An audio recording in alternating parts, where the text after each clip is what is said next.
നമസ്കാരം.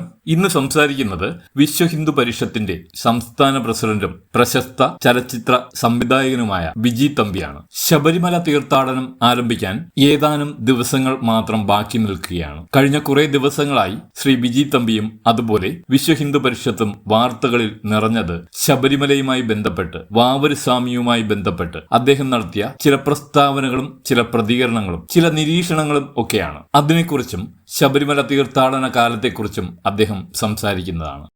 ആ വിഷയം യഥാർത്ഥത്തിൽ പറഞ്ഞാൽ ഞാനല്ല ആദ്യമായിട്ട് അവതരിപ്പിക്കുന്നത്. വർഷങ്ങൾക്ക് മുമ്പ് ശ്രീ രാമദാസ് ആശ്രമത്തിൻ്റെ മഠാധിപതിയായിരുന്ന സ്വർഗീയ സത്യാനന്ദ സരസ്വതി സ്വാമികളാണ് ആദ്യമായി ഈ വിഷയം അവതരിപ്പിക്കുന്നത്.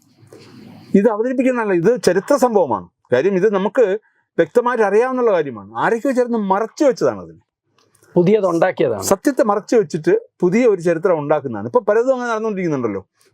പല ചരിത്രങ്ങളും പുതുതായിട്ടുണ്ടാകുന്നുണ്ടല്ലോ. യഥാർത്ഥത്തിൽ പറഞ്ഞാൽ അയ്യപ്പസ്വാമിയുടെ ഏറ്റവും പുരാതനമായ ഒരു പുസ്തകം എന്ന് പറയുന്നത് കല്ലറയ്ക്കൽ കൃഷ്ണകർത്ത എഴുതിയ ശ്രീ ഭൂതനാഥോപാഖ്യാനം എന്ന് പറഞ്ഞാണ്. അത് നമുക്ക് അവൈലബിൾ ആയിട്ടുള്ള 1920 കാലഘട്ടത്തിൽ അദ്ദേഹം എഴുതിയതാണ്. ആ ബുക്കിൽ വളരെ വ്യക്തമായി പറയുന്നുണ്ട്. ആ ബുക്കെന്ന് പറഞ്ഞാൽ അത് മാർക്കണ്ഡേയ പുരാണത്തിൽ നിന്നും കേരള ചരിത്രം എന്ന് പറയുന്ന ഭാഗത്ത് നിന്ന് എടുത്തതാണത്.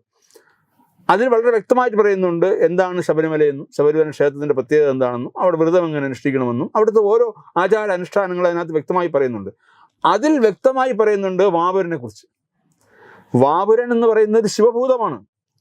അയ്യപ്പസ്വാമിയെ നമുക്കറിയാമല്ലോ. അയ്യപ്പസ്വാമി എന്ന് പറയുന്നത് ധർമ്മശാസ്താവിൻ്റെ മനുഷ്യാവതാരമാണ്.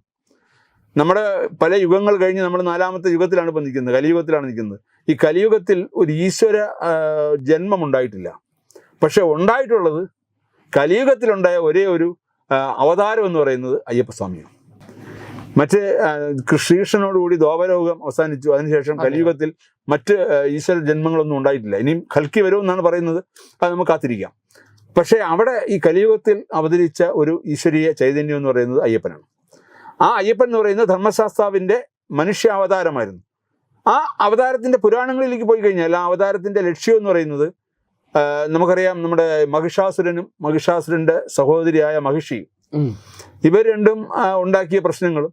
ഇതിൽ മഹിഷി ബ്രഹ്മാവാണല്ലോ എപ്പോഴും വരം ഇഷ്ടംപോലെ കൊടുക്കുന്ന ഓരോരുത്തർക്കും പല ഇതിലും പുരാണങ്ങളിൽ. അങ്ങനെ ആ ബ്രഹ്മാവിൽ നിന്നൊരു വരം നേടിയതാണ് തന്നെ വധിക്കണമെങ്കിൽ, തൻ്റെ ജന്മം അവസാനിപ്പിക്കണമെങ്കിൽ അത് ശൈവ വൈഷ്ണവ ചൈതന്യത്തിൽ പിറന്ന ഒരു കുഞ്ഞായിരിക്കണം.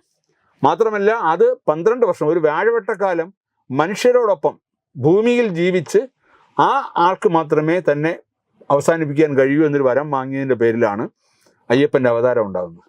അപ്പോൾ അയ്യപ്പന് അവതാര ലക്ഷ്യമുണ്ട്. ആ ലക്ഷ്യപൂർത്തീകരണമായിരുന്നു അയ്യപ്പൻ്റെ ഉദ്ദേശം.